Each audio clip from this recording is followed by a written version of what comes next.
सभी को सुप्रभात। बच्चों, आज हम क्षितिज भाग 1 में संकलित कवि कबीर जी द्वारा रचित साखियों एवं शब्द के प्रश्न उत्तर के बारे में जानकारी हासिल करेंगे। कबीर साखियां अभ्यास के प्रश्नों के उत्तर। प्रश्न संख्या 1, मानसरोवर से कवि का क्या आशय है? उत्तर, कवि के मतानुसार मानसरोवर संतों के द्वारा प्रयोग में लाया गया प्रतीकात्मक शब्द है। प्रस्तुत साखी में कवि मानसरोवर को किसी भक्त का मन मान रहा है जो भक्ति के भावों से पूरी तरह से भरा हुआ है। प्रश्न संख्या 2, कवि ने सच्चे प्रेमी की क्या कसौटी बताई है? उत्तर, कवि के अनुसार सच्चा प्रेमी संसार की सभी विषय वासनाओं को समाप्त कर देने की सामर्थ्य रखता है। सच्चा प्रेमी बुराई रूपी विष को भी अमृत में बदल देता है। प्रश्न संख्या 3, तीसरे दोहे में कवि ने किस प्रकार ज्ञान को महत्व दिया है? उत्तर, जो हाथी के समान शक्तिशाली और समर्थ हो, कवि की दृष्टि में ऐसा ज्ञान अति आवश्यक है, क्योंकि ज्ञान ही भक्ति मार्ग की ओर प्रेरित करता है। तभी हम प्रेरित होकर भक्ति मार्ग पर आगे बढ़ते हैं और जीवात्मा को परमात्मा की प्राप्ति होती है। तब जीवात्मा राह में व्यर्थ की आलोचना करने वालों पर तनिक भी ध्यान नहीं देती। प्रश्न संख्या 4, इस संसार में सच्चा संत कौन कहलाता है? उत्तर, कबीर जी के अनुसार सच्चा संत वही है जो पक्ष विपक्ष के झगड़े में नहीं पड़ता, सबको एक जैसा समझता है, वह प्रभु भक्ति में लीन रहता है और सांसारिक लड़ाई झगड़ों से झंझटों से सदा दूर रहता है। उसे दुनियादारी की कोई परवाह नहीं होती, वह ईश्वर भक्ति में लीन होकर आगे बढ़ता रहता है। शब्द।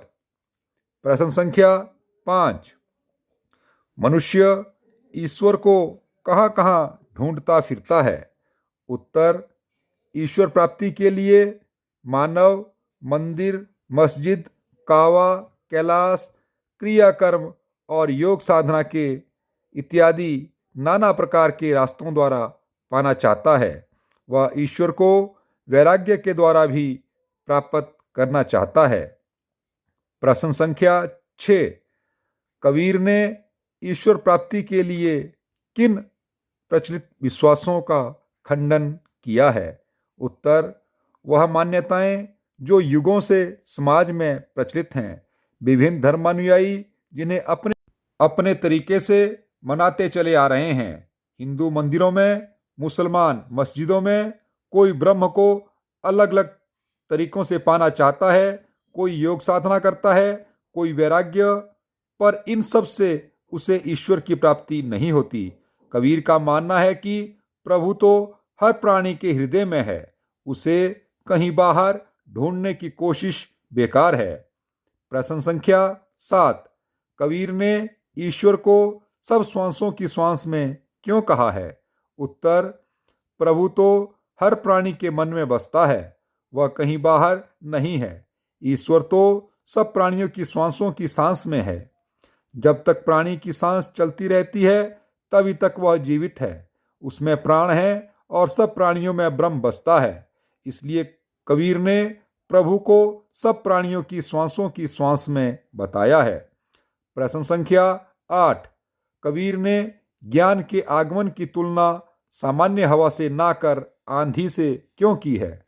उत्तर, जिस प्रकार सामान्य हवा जीवन के लिए महत्वपूर्ण है, वह जीवन का आधार है, पर उसमें इतनी क्षमता नहीं होती कि मजबूती से बनी किसी छत को उड़ा सके, उसे नष्ट भ्रष्ट कर सके।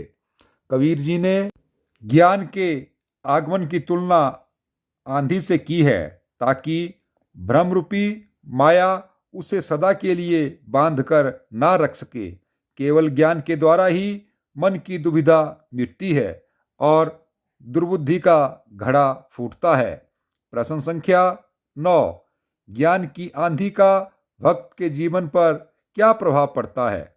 उत्तर: क्योंकि ज्ञान की आंधी भक्त के जीवन से सभी भ्रमों को मिटा देती है, तब माया उसे बांध कर नहीं रख पाती। ज्ञान से मन की दुविधा मिट जाती है। मानव मन मोह माया के बंधनों से छूट जाता है। अज्ञान और विषय वासनाओं का जीवन में कोई स्थान नहीं रह जाता। मानवीय शरीर कपट रहित हो जाता है और ईश्वरीय प्रेम की कृपा बरसने लगती है। ज्ञान रूपी सूर्य के उदित हो जाने से अंधकार मिट जाता है और परमात्मा की भक्ति का प्रकाश फैल जाता है।